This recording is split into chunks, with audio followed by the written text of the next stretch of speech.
Conducteur de RER à la retraite, Thierry s'est fait construire à Saint-Astier une maison qu'il a voulu la plus vertueuse possible, quant à l'énergie ainsi que pour l'eau. Pour cela, il a fait installer dans son jardin 2 cuves de 7 mètres cubes pour environ 10 000 €. Ici, c'est l'arrivée de toutes les eaux des 2 toitures. Et là, c'est un filtre. Le système est alimenté par les gouttières de sa maison. À l'intérieur, il peut contrôler le niveau. Elles sont actuellement à 80%. Les canalisations passent par son garage. Donc c'est ce filtre-là, filtre à charbon, qu'il faut changer une fois par an.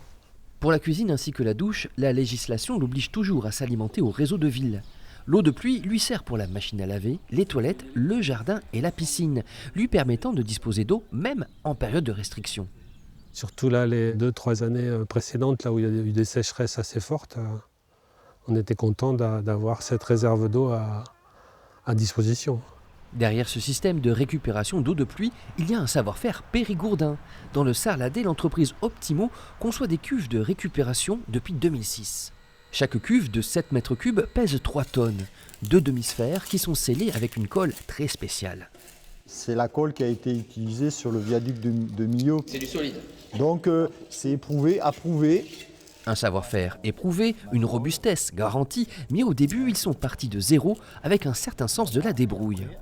En allant un jour sur Toulouse, j'ai vu des conteneurs à bouteilles là. Je me dis, ça serait parfait pour faire le moule en fait. Donc ma collègue en a trouvé un, on l'a coupé en 2, on a fait le moule extérieur, on est parti de là en fait. Optimo produit 60 à 70 cuves par an, vendues dans toute la France, une activité qui suit les soubresauts de la météo.